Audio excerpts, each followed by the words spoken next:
A maternidade divina e sua superioridade sobre a graça. Consequências dos princípios. Segue-se do que acabamos de dizer que, puramente e simplesmente, a maternidade divina, mesmo considerada de forma isolada, é superior à plenitude da graça, seja inicial, seja consumada. Assim como a alma racional, que é de ordem substancial, mesmo analisada isoladamente, é mais perfeita que suas faculdades superiores de inteligência e vontade, pois ela é a razão dessas faculdades que derivam dela como acidentes e propriedades, permitindo-lhe conhecer e querer.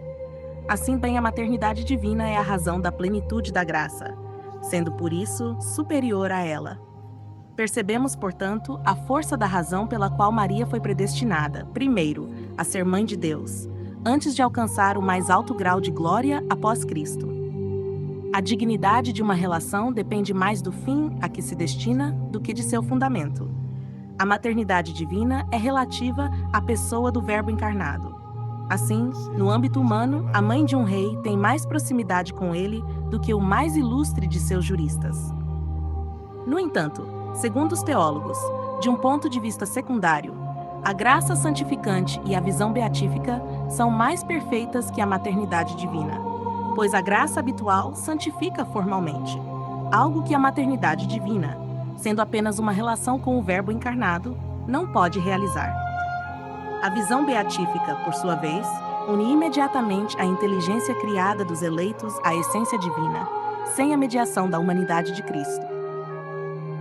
É evidente que, em Cristo, a união hipostática das duas naturezas supera, puramente e simplesmente, a visão beatífica, embora esta lhe acrescente uma perfeição nova no âmbito do conhecimento, pois a união hipostática não santifica formalmente.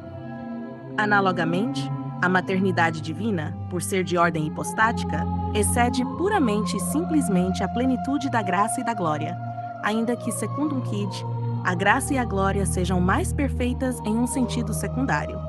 A maternidade divina, sendo apenas uma relação real com o Verbo encarnado, não bastaria para santificar Maria. Mas é justamente ela que exige e postula a plenitude da graça que lhe foi concedida, para que pudesse ser e permanecer sempre à altura de sua missão excepcional. A maternidade divina como fonte de todos os privilégios de Maria. Ela não podia ser predestinada a ser mãe do Salvador sem ser predestinada a ser sua digna mãe. Tudo repousa sobre esta verdade absolutamente certa, que domina toda a mariologia, assim como toda a cristologia deriva da verdade de que Jesus é o Filho de Deus. Por pertencer, pelo termo de sua maternidade divina, à ordem hipostática, Maria é superior aos anjos e ao sacerdócio compartilhado pelos sacerdotes de Cristo. Certamente, não tendo recebido o caráter sacerdotal, ela não poderia consagrar como faz o sacerdote no altar, mas a eminente dignidade de Mãe de Deus é superior ao nosso sacerdócio e ao episcopado, pois é de ordem hipostática. Assim, Maria nos deu a santa vítima oferecida na cruz e no altar. Nos deu também o sumo sacerdote do sacrifício da missa, e lhe foi associada mais intimamente do que qualquer outro, mais que os estigmatizados e mártires, aos pés da cruz. Do ponto de vista da ordenação sacerdotal, se a recebesse, o que não convém à sua missão, isso lhe daria algo inferior ao que expressa o título de Mãe de Deus. São Alberto Magno lembra: a bem-aventurada Virgem não foi assumida pelo Senhor ao ministério, mas para o consórcio e auxílio, conforme aquele, façamos-lhe um auxílio semelhante a ela. Maria não foi escolhida para ser ministra do Salvador, mas para lhe ser associada e ajudá-lo na obra da redenção. Portanto, esta maternidade divina é, como comumente se ensina, o fundamento, a raiz e a fonte de todas as graças e privilégios de Maria, seja que os precedam como disposição, seja que os acompanhem ou sigam como resultado. É em vista desta maternidade divina que Maria é a Imaculada Conceição, preservada da mancha original pelos méritos futuros de seu filho. Foi redimida por ele tão perfeitamente quanto possível, não curada, mas preservada da contaminação original antes de sequer tê-la tocado por um instante.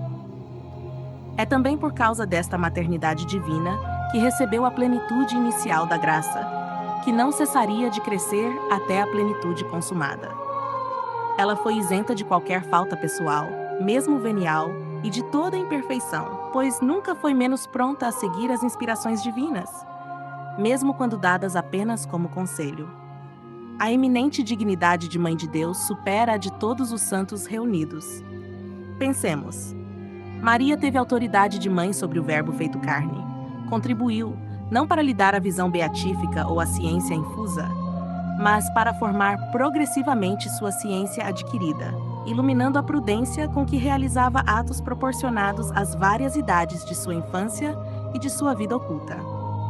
Em certo sentido, o Verbo encarnado foi submetido a Maria, com os mais profundos sentimentos de respeito e amor, como não teríamos nós esses sentimentos pela Mãe de nosso Deus.